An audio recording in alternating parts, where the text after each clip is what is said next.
I saw my father 4 times between March 2020 and March 2021.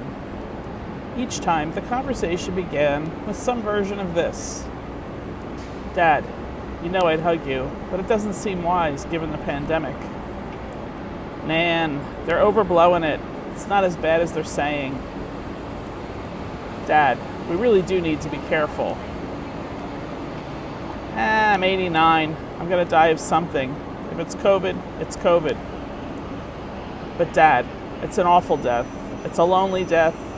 No one can visit you. The hospitals are crowded. And it's often scary because people who have it can't breathe.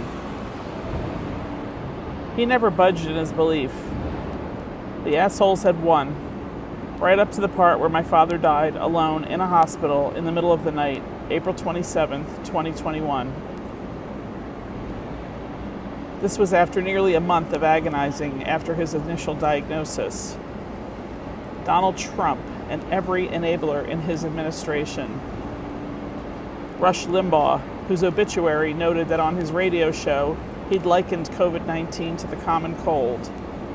And Fox News, a so-called news network that lied to him night after night after night. Outright, bald-faced lies designed to keep viewers doubting anything that in any way reflected badly on Trump. A con man of such epic proportions that he makes people question what they see and hear with their own eyes and ears. All of it be damned. My beloved father was pleased as punch with his MAGA hat and his Donald Trump necktie.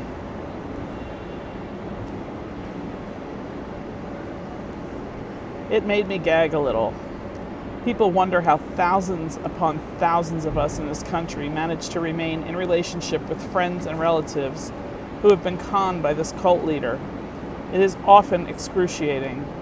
They've turned into people we don't recognize, spewing absolute nonsense. To hell with court documents, video footage, rulings of Trump-appointed judges, the once Trump-supporting Chris Krebs doing the job he was hired to do by keeping the election clean. Endless examples of Trump-incited horror on January 6th. They have an answer for everything. Encouraging violence against his own vice president isn't even reason to pause and reconsider who Trump is or what he stands for. Let alone the deaths of my father and 600,000 plus other Americans, many of whom bought into the minimization of the virus by their trusted media sources. While brilliantly labeling other networks fake news and eroding trust in all but their own version of events, they've led millions of our fellow citizens down a dangerous path. They know it now. Not all of them, but the tide is turning a bit. The abrasive Sean Hannity recently told his viewers to take the virus seriously after roughly 16 months of the opposite message. Phew! So glad you came around, Sean. I keep wondering how my father would have responded to that, but I can't ask him, you feckless son of a bitch. Laura Ingraham, Tucker Carlson, Jeanine Pirro, the smarmy group on the 5. May you all take a look in the mirror one day and ask yourselves what in the hell you think you're doing for mankind. It's one thing if you want to spin a congressional debate to favor your side of the aisle. It's quite another to supply a steady stream of bullshit that can and has killed your viewers. First the severity, or not, of the virus, then the consistent, persistent undermining of the vaccine. You're despicable, one and all.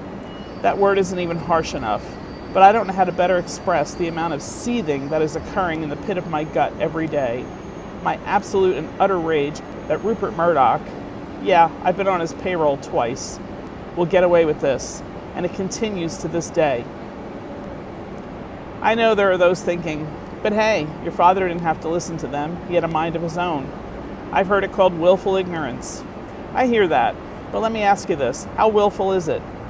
You're a Republican who has been watching this network for years. You've been taking what they tell you at face value. You're so in it that you don't realize their whole marketing plan is to make you angry and then feed that discontent. It keeps you coming back. That's how their advertisers get paid.